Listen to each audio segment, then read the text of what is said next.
Eu preparei um tema para a gente bater um papo hoje, mas eu queria começar esse tema, esse nosso bate-papo de hoje, e eu vou fazer uma pergunta meio estranha, tá? Mas é importante para a gente entender a dinâmica daquilo que a gente vai conversar. Eu queria que, por favor, levantasse a mão quem hoje acordou e falou assim: hoje eu vou sair de casa e vou fazer o máximo de coisas erradas que eu puder fazer. Eu quero errar em tudo que eu fizer. Levanta a mão, por favor. Não? Faz ver, né? Graças a Deus ninguém levantou a mão, né? Graças a Deus ninguém levantou a mão. Ninguém faz as coisas de forma errada de propósito. Sabe aquela história do foi sem querer querendo? Ninguém faz isso de forma pensada, de forma raciocinada. Olha, eu vou sair, eu quero fazer uma coisa errada, eu vou proceder de um jeito que não é o jeito certo. Só que, quando as pessoas agem de forma errada com a gente, qual é o nosso pensamento? Que foi de propósito. Que aquela pessoa pensou em fazer aquilo para nós. Que não é possível que ela tenha errado daquela forma. Que ela planejou aquilo, que ela fez aquilo de caso pensado. A gente rapidamente estabelece um julgamento pela forma de proceder das pessoas.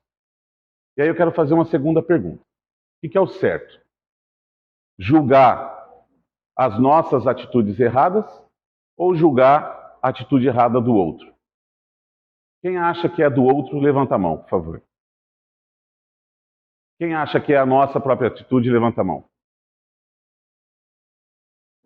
Gente, nós não estamos nesse mundo em condição de julgadores, nem do próximo e nem de nós mesmos. Porque assim, se eu julgar a minha atitude e eu me declarar culpado de tudo aquilo que eu estou fazendo, resolver alguma coisa, se eu sentir culpa, né? Se eu tiver essa forma de olhar para mim, resolvesse alguma coisa, eu ia falar para todo mundo: olha, não julgue o próximo, julgue a si mesmo, olhe para você e escracha. É isso aí. O negócio é a gente pegar no pé da gente. Mas a gente não está na condição de julgar ninguém, nem o próximo e nem a gente. Sabe por quê? Porque às vezes a gente fica olhando para as nossas atitudes e a gente fica se culpando de um monte de coisa. E a gente fica com um peso terrível para carregar, e aquilo que você precisa fazer, você não consegue fazer, a transformação, a mudança, o jeito novo de fazer as coisas, a gente não consegue proceder por quê? Porque a gente está carregando um monte de coisas nas costas. A gente está carregando peso demais. E quando você está sobrecarregado, você não vai conseguir ter um olhar diferente. Você só vai ter o olhar de culpa. E, gente, culpa não resolve nada. Tanto culpa não resolve nada que na doutrina a gente não acredita no perdão das ofensas. A gente acredita que, uma vez que eu falho, e todo mundo pode falhar, não adianta nada eu pegar e falar assim: ah, então Deus me perdoa, e aí Deus vai me perdoar, e pronto, está resolvido. Não. Eu preciso voltar e arrumar a bagunça que eu fiz. Então a culpa, quem é o culpado? Não resolve nada. Agora, quem arrumou a própria bagunça? Quem voltou e organizou aquilo que tinha bagunçado? Essa pessoa tem o mérito. Nós estamos aqui na busca dessa mudança de comportamento, desse novo jeito de fazer. Eu queria chamar a gente para poder fazer um raciocínio, que é assim: a gente tem a mania de pensar que eu sou o Ricardo, né? E você pensa que você é você. Tem gente que perde até a personalidade. Tem gente que fala assim: eu sou o advogado, eu sou o médico, eu sou o senador, eu sou, né? Eu já não sou nem a pessoa mais, eu já sou a importância do cargo que eu ocupo. E a gente não é. A gente não é. A gente está. A gente está num processo de caminhada, a gente está numa jornada, numa evolução, e tudo que a gente viveu trouxe a gente até aqui. Trouxe a gente do jeito que a gente é, com essas qualidades e com essas correções que precisam ser feitas. E isso é fruto do quê? Eu quero dividir isso aqui em duas coisas. Primeiro, é fruto do meu espírito, e como fruto do meu espírito está embutido em mim toda a experiência que eu tive nas minhas vidas passadas, as coisas que ficaram chanceladas no meu perispírito, na minha forma de ser, de fazer, de pensar as coisas, tudo isso está impregnado em mim. As experiências infelizes que eu tive, que criaram pequenos traumas, que cristalizaram, que marcaram o meu espírito, elas estão aqui. As escolhas ruins que eu fiz, lembra da gente falando do plantio e da colheita? Acho que foi na palestra passada que a gente falou do plantio e da colheita. Tudo aquilo que eu plantei, eu preciso colher em algum momento. Então, as minhas escolhas que eu fiz, boas ou ruins, também estão presentes no momento atual, estão aqui comigo. As minhas tendências, as minhas qualidades, a inteligência que eu desenvolvi, as coisas que eu aprendi a fazer, né? O meu desenvolvimento moral que eu busquei de alguma forma, tudo isso também me acompanha, também está aqui comigo. Além disso, quando eu venho para o corpo físico, eu vou ser submetido a uma outra série de coisas que vão impactar na minha forma de ser, de fazer, de pensar e de agir. Que coisas são essas? Olha, tem a religião que eu pertenço, que a minha família que eu nasci pertence, ou a religião que eu vou encontrar, e como que essa religião vai falar no meu coração. Tem a educação que meu pai e minha mãe me deram, tem a questão de eu ter um pai e uma mãe, ou de eu ter só um pai, ou de eu ter só uma mãe, ou de eu não ter nenhum dos dois. Tem a condição de vida em que eu fui colocado nessa existência, o contexto da vivência que eu tive. Tem os resgates que eu tive que começar a fazer desde criança, porque a gente olha para uma criança e a gente esquece que ali dentro tem um espírito velho, e a gente vê crianças passando por dificuldades e por coisas difíceis, e a gente acha que é inocente, e que não deveria estar passando por aquilo, mas nós precisamos lembrar que dentro de uma criança existe um espírito experiente, que tem uma experiência. E às vezes na primeira infância, logo no começo da sua vida, você começa a ter experiências difíceis. Tudo isso, gente, tudo isso vai gritar dentro da gente.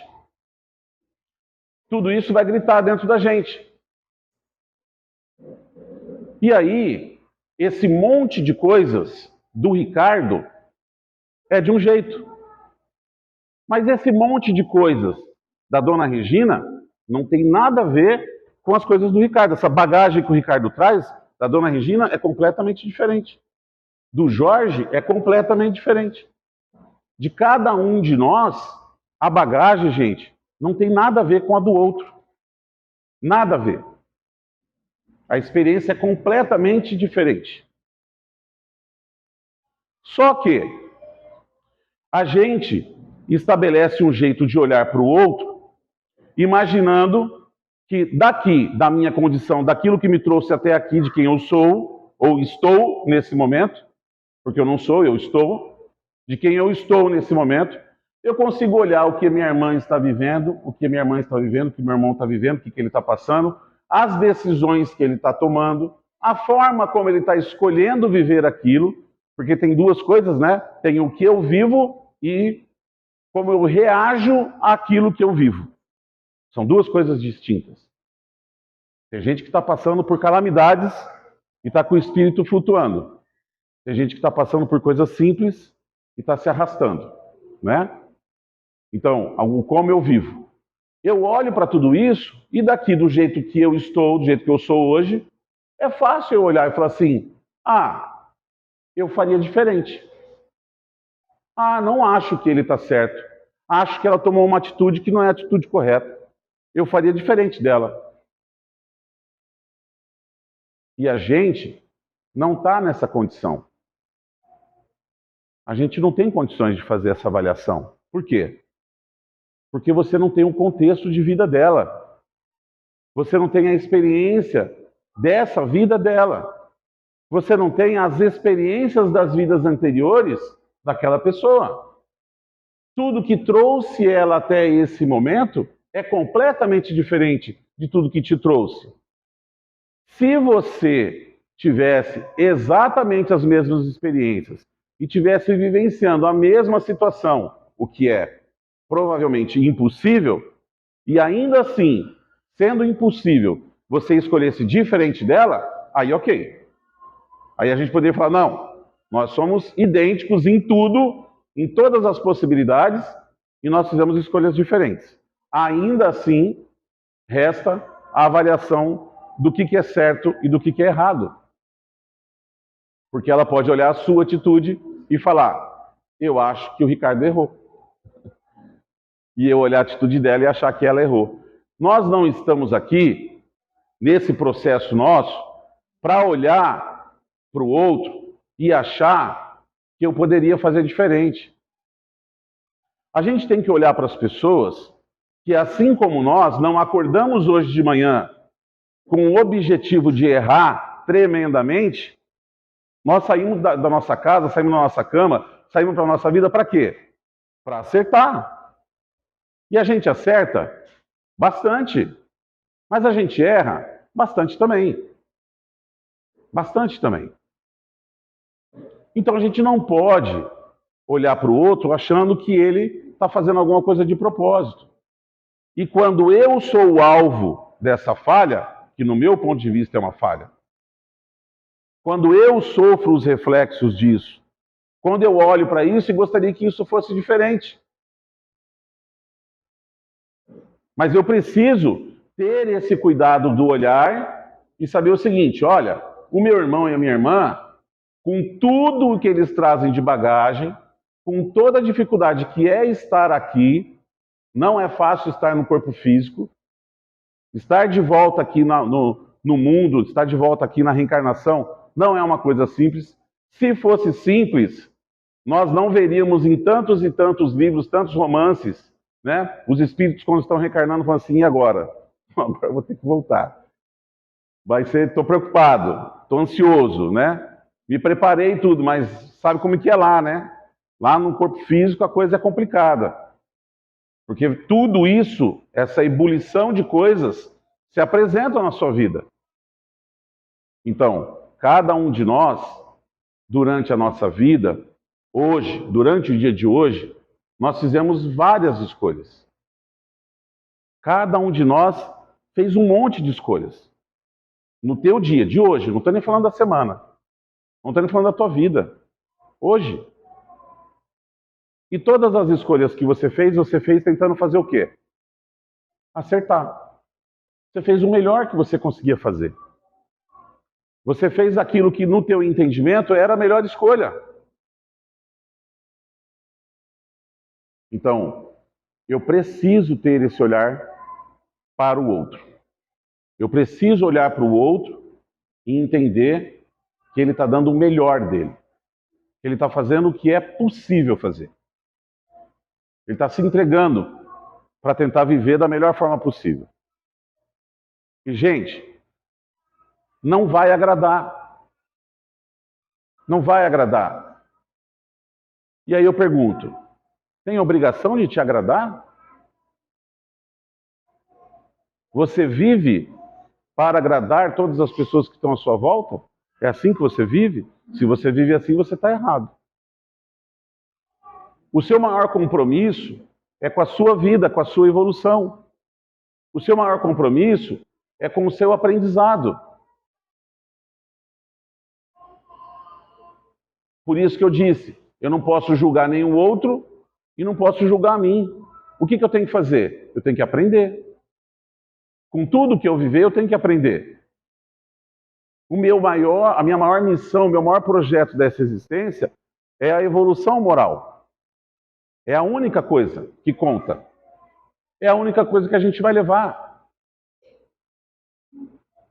Então, o meu compromisso é de aprendizado. Eu tenho que olhar para as minhas pequenas experiências, para os acertos que eu estou tendo durante o meu dia, para os erros que eu estou tendo durante o meu dia, durante a minha semana, e tenho que olhar para eles com sobriedade, com maturidade. A doutrina ajuda muito a gente a olhar para isso. O nosso evangelho é uma grande luz sobre essa nossa forma de fazer as coisas. Muitas vezes a vida da gente está bagunçada, e eu tenho uma explicaçãozinha que eu falo assim, né? Você imagina você chegar dentro da sua casa, agora à noite, tá? Imagina que você largou a janela aberta e passou um ciclone aqui em Balneário. Não choveu, só ventou. Aí você entra dentro de casa, a tua casa está de pernas para o ar. Tem toalha no chão, tem tênis em cima do sofá, tem toalha molhada em cima da mesa, tem roupa íntima pendurada em cima de qualquer lugar, tem, enfim, uma bagunça. Beleza? Aí você faz uma mágica. Você chega, toca no interruptor e acende a luz. Quando você acende a luz, as coisas vão sozinhas para o lugar delas? Vocês já viram isso, não? Se tiver uma casa dessa para vender, me fala, né? Todo mundo quer uma casa dessa, certo? Quando você bate o dedo no interruptor, o que acontece?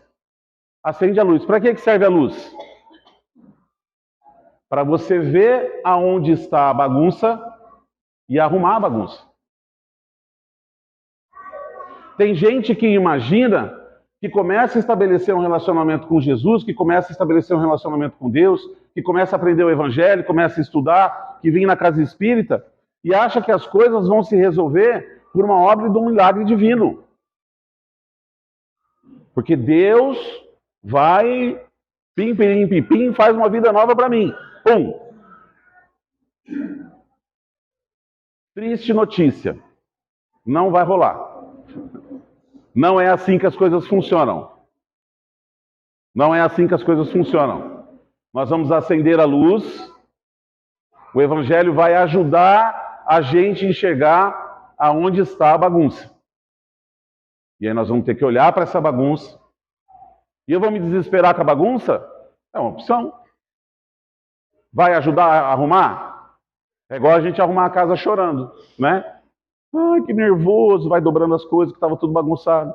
O chorar ajudou? Facilitou o seu trabalho? Se você se sente melhor chorando, tudo bem. Mas, gente, com maturidade. Olhar para as coisas que precisam ser corrigidas e arrumadas, usando a luz do Evangelho para arrumar a casa da gente. Que casa? De que casa que eu estou falando? Não é da casa da gente, estou falando da gente. Do nosso coração, das nossas atitudes, da forma como a gente pensa e faz as coisas, né? De como a gente vive. Então, quando eu começo a estabelecer essa relação com Deus, eu começo a mudar o meu proceder. Eu começo a mudar a minha forma de fazer as coisas. E aí, quando eu dou os primeiros passos nesse sentido, nessa direção, o que acontece? Eu tenho que tomar muito cuidado, porque eu fui 2 semanas na casa espírita, assisti 2 palestras e tomei 2 passes, e já virei um ungido do Senhor. Agora eu já olho para as outras pessoas, que são os pobres pecadores, que cometem falhas, e eu estou julgando de novo. Eu começo a olhar de novo para a minha experiência. Ah, mas também esse aí nem lá não vai. Esse aí nem na casa espírita não vai tomar um passe. Esse aí nem buscar Jesus. Esse aí nem, né? De novo, o que eu estou fazendo? Estou olhando para o outro. Estou julgando o outro. Estou julgando a forma como ele fez. Quão fácil ou quanto difícil é ele sair daquela situação que ele se congelou, comparado com a minha situação. E a minha situação é minha. Não é a dele. A gente não tem condições de avaliar o outro. Não tem condições. E aí, no nosso Evangelho, no capítulo 10, nós temos bem-aventurados os misericordiosos. Sem a um, gente. Bem-aventurados os misericordiosos. E dentro desse texto do nosso Evangelho, tem a passagem que alguns escribas e fariseus chegam até Jesus e trazem para ele, porque eles querem uma avaliação dele. Jesus foi submetido a muitas armadilhas. Durante todo o processo, você vê as pegadinhas que tentaram fazer com ele, né? Um show de pegadinhas, né? E eles se reúnem em volta de Jesus e trazem uma mulher que foi pega em adultério. E eles falam para Jesus assim: olha, essa mulher ela foi pega em adultério. E conforme manda Moisés, nós temos que apedrejar ela. Essa mulher falhou. Nós temos que apedrejar ela. O que o senhor diz para nós que a gente deve fazer? Gente, vamos imaginar a cena. Vocês já assistiram alguns filmes de Jesus, certo?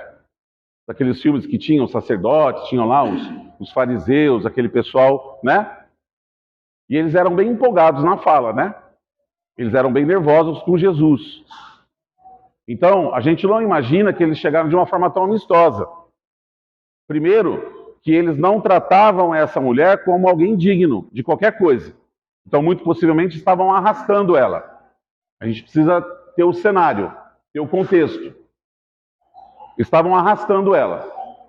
Daí trazem ela se joga no chão e fica aquele monte de homem em volta, todos os puros, né? Todos os iluminados, e viram para Jesus questionando Jesus. Por quê? Porque eles já queriam que Jesus desse uma resposta controversa, porque eles queriam eles queriam brigar com Jesus, eles queriam mostrar que Jesus estava errado, né? Então, na opinião deles, eles estavam fazendo uma armadilha para Jesus. E aí eles chegam naquela força, naquele monte de gente falando, gritando e dizendo que querem apedrejar ela. E qual é a cena? Qual é a cena que o Evangelho descreve para nós? Jesus viu aquele balacobaco todo, né? Aquela feira livre armada. Olha a preocupação de Jesus. O que ele faz? O que Jesus faz? Vocês lembram disso? Jesus ajoelha e começa a desenhar com o dedo na areia. Estou preocupado que esses meninos que estão bravos com essa moça começam a escrever na areia. E deixa eles naquela euforia, naquela confusão. E aí Jesus vira para eles e fala assim, lembra disso? Quem não tem... Cada um estava com uma pedra na mão. Quem de vocês não tiver nenhum pecado, pode atirar a primeira pedra. E aí ele continua, ele fala isso, baixa a cabeça, na confiança, né? Abaixou a cabeça e falou: Pai, pelo amor de Deus, segura a mão desses homens, não deixa eles tacar a pedra, né? Ele baixa a cabeça e fala assim, espera um pouquinho, e aí pergunta para ela: cadê os homens que estavam aí? Cadê aqueles que queriam te apedrejar? Nenhum deles mais está aí. Ele fala: nenhum deles te julgou e eu também não vou te julgar. Vai e não peque novamente, né? Essa é a orientação dele. E essa passagem de Jesus, no nosso Evangelho, no Evangelho segundo o Espiritismo, é um grande convite para que a gente trabalhe em cada um de nós a indulgência. Que é tudo isso que eu falei antes. Que é olhar o outro pela perspectiva do outro e não pela minha. Que é entender que cada um de nós tem o direito de cometer falhas. Deus deu livre-arbítrio para cada um de nós e falou: filho, filha, você tem uma vida que é eterna e você tem opção de escolha. Você escolhe de um jeito, assim ou assado. O que você escolher vai ter consequência. Nós falamos isso no nosso encontro passado. Plantio e colheita, causa e efeito. O que você escolher vai ter consequência. Mas você pode escolher. E você vai aprender no seu tempo. E você vai se desenvolver e vai evoluir moralmente do seu tempo. Mas é importante a gente entender um ponto que também está dentro do nosso evangelho, que ele fala assim para nós: que Jesus absolutamente não estava dizendo que não se pode coibir o mal, que não se deve corrigir as más atitudes. Não é isso que ele está dizendo. Ele não está aprovando o adultério. E a gente precisa tomar cuidado.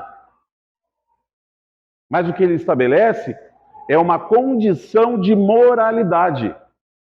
Quando ele diz assim: quem dentre vós não tiver nenhum pecado, pode tacar pedra. Agora, vamos lá. Se está todo mundo apinchado de coisa, né? Devendo tudo e mais um pouco, de tanto compromisso moral, daí eu vou pagar de rei, de bonzinho, de perfeito, de anjo, túnica celestial iluminada? Não, né? Seria hipocrisia da nossa parte. Então, o que ele estabelece é uma condição de moralidade para que a gente possa avaliar alguma coisa. Como é a minha moralidade? E as coisas que eu faço, como eu vivo? Os meus vícios morais, os meus vícios comportamentais, os meus vícios materiais. Como que é isso? Qual é a minha condição de julgador? Eu estou isento? Eu estou límpido? Cristalino? Não estou, né? Todos nós aqui estamos numa condição de provas e expiações porque a gente é imperfeito. Porque a gente está a caminho. Porque a gente está buscando esse aprender, esse evoluir, esse se desenvolver. E assim eu estou tentando aprender e cada um de nós está tentando aprender. Não se justifica uma atitude de exigir uma perfeição do outro comigo, sendo que eu não sou perfeito. E talvez se eu fosse, que é o caso de Jesus, ele talvez fosse o único que pudesse levantar para ela e falar assim: então, amiga, eles não tacaram a pedra, mas eu vou tacar porque eu posso. Ele era o único que tinha condição moral para isso, né? Só que Jesus nunca errou. Jesus nunca errou, Jesus era perfeito. Vamos lembrar que Jesus não nasceu na condição crística. A condição de Cristo foi alcançada por ele. Ele nasceu simples e ignorante, como cada um de nós. E ao ver um de nós cometendo as falhas que talvez ele tenha cometido lá no passado, no começo da sua existência, ele olha para a gente com essa misericórdia. Ele olha para a gente e enxerga na gente todo o potencial do que a gente pode ser. Tudo aquilo que a gente pode fazer. Ele não olha para a gente como desgraçados, como perdidos, desorientados. Tanto ele confia e acredita tanto na gente, que ele veio pessoalmente trazer o seu evangelho. O projeto da nossa evolução, gente, é um projeto do Cristo. Ele veio trazer o seu evangelho para transformar o nosso jeito de ser e de fazer. O contato com o evangelho de Jesus é extremamente moralizador. Quando a gente começa a estudar o evangelho, a gente vai se transformando. Canso de dizer, repito e repetirei tantas vezes quantas forem necessárias. Eu desafio qualquer um de nós a entrar por essa primeira página, uma pessoa, e sair por essa última página, a mesma pessoa. Duvida eu dó.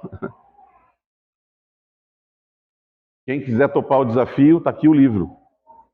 Comece a estudar a primeira página, vai até a última, saia da última página a mesma pessoa. É impossível. Não vai acontecer. Não tem como acontecer. É o ensinamento que o Cristo veio trazer para a gente. Ele veio pessoalmente trazer o seu evangelho. Hoje, 2000 anos, 2023 anos depois, está muito na moda falar em regeneração, está muito na moda falar que nós estamos num processo de transição, né? A gente está olhando muito para isso. E esse projeto é de quem? É do Cristo. Imagina onde que a gente estava se ele não tivesse vindo há 2023 anos atrás. A gente ainda estava perdido. Ele veio socorrer, ele veio instruir, ele veio trazer orientação para a gente. Para onde é que a gente tem que ir? Veio apresentar um Deus que não é um Deus mais que a gente tem que temer. E veio apresentar uma série de condições para a gente que muda tudo. E a nossa doutrina reforça tudo isso. Só que traz uma explicação já não mais deturpada, uma explicação dos próprios espíritos, que vem esclarecer, olha, isso aqui, na verdade, esse é o entendimento. Essa outra coisa aqui, na verdade, esse é o entendimento. Então, por isso a gente precisa estudar, por isso a gente precisa se dedicar. E sabe o que é mais interessante? Se a gente começar a debruçar sobre o estudo do Evangelho, se a gente começar a ter essa conexão com as coisas de Deus, você vai começar a ser transformado, é natural, como eu disse, desafio não ser, né? Todo mundo será transformado, mas talvez a gente vá olhar para o outro, aquele outro que incomodava, aquele outro que eu julgava, aquele outro que eu queria mudar as atitudes dele, o jeito dele responder as coisas, que eu achava que ele poderia fazer tudo diferente do que ele fazia, eu vou olhar para aquele outro e eu vou achar que ele mudou. Talvez eu observe transformação nele, através da minha própria transformação. Gente, esse é o único caminho, é o único jeito da gente fazer um mundo melhor. É a única forma. Não importa quantas vezes você olhe para as outras pessoas e ache que ela pode ser, que ela pode fazer coisas diferentes. Você não tem a capacidade de transformar ninguém. Pai e mãe não têm condições de transformar filhos. Você não transforma a pessoa que está sentada do seu lado, que vive deitado do seu lado a vida inteira. Você não transforma.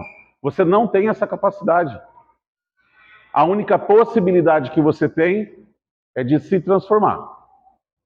Se transformando e dando um bom exemplo, a boa atitude, agindo diferente. Talvez você inspire as pessoas que estão à sua volta a buscar o mesmo caminho. Talvez você inspire. Mas eu não posso fazer e começar a olhar à volta e começar a achar que eu estou fazendo mais. Não é uma corrida. Não é quem chega primeiro. O nosso compromisso, antes de tudo, é com a gente. O nosso compromisso, antes de qualquer coisa, é quando eu voltar lá para o plano espiritual, eu olhar para a minha vivência, olhar para as experiências que eu tive e entender que eu cumpri pelo menos parte daquilo que eu vim para realizar. Que eu não me comprometi mais. Que eu não achei novas faltas para coisas que eu plantei errado de novo e que eu vou ter que, lá no futuro, voltar para resgatar essas coisas. Então, é parar de olhar para o outro. É parar de achar que o outro é responsável pelas coisas da sua vida. Você tem tudo o que você precisa. Você tem a família que você precisa, o trabalho que você precisa, a experiência que você precisa, a condição que você precisa. Tudo o que você precisa está aí. É aquela bagagem que você traz consigo e que torna você essa pessoa que você é. E você é especial com isso que você é. Você é especial com tudo aquilo que você traz. Não diminua o seu valor, não ache que você poderia mudar, não deseje ter uma condição diferente, um pai diferente, uma mãe diferente, uma condição de vida diferente. Você pode sim lutar pelas suas conquistas, pelas suas coisas, mas não pragueje a sua vida. Gente, se ajudasse, eu estava falando exatamente o contrário para vocês agora. Pragueje a sua vida, reclama pra caramba, porque vai resolver. Deus vai ficar de saco cheio e vai falar, meu Deus, não aguento mais aquela pessoa reclamando, vou mudar a vida dela. Vocês já viram isso acontecer? Sim ou não? E por que eu acho que vai acontecer comigo? Não vai acontecer. Olha para as coisas lindas da sua vida. Todo mundo tem possibilidade de olhar as coisas lindas da sua vida. Você tem que prestar atenção. O que você está valorizando? Você tem problema? Eu tenho problema? Nós não somos os felizardos, os grandes premiados dessa vida. Ó, eu tenho problema. Quem não tem problema, levanta a mão. Por favor, olhe para vocês. Olhe para trás aí. Quem não tem problema, levanta a mão. Se alguém levantar a mão, eu taco a pedra, que Jesus não tacou. Todo mundo tem, gente, não é um privilégio seu. Você vai se agarrar nele? Vai colocar a culpa no outro? Vai achar que tudo que está acontecendo com você é culpa de alguém? A gente está tendo experiências que são importantes, que muitas vezes são alavancas que projetam a gente, que lançam a gente para frente. Muitas dessas oportunidades, se a gente pudesse escolher, a gente não escolheria. Está feliz vivendo isso? Não. Agora, já que eu tenho que passar por isso, vamos voltar para a pergunta lá do começo? Como eu vou passar pelo que eu vou passar?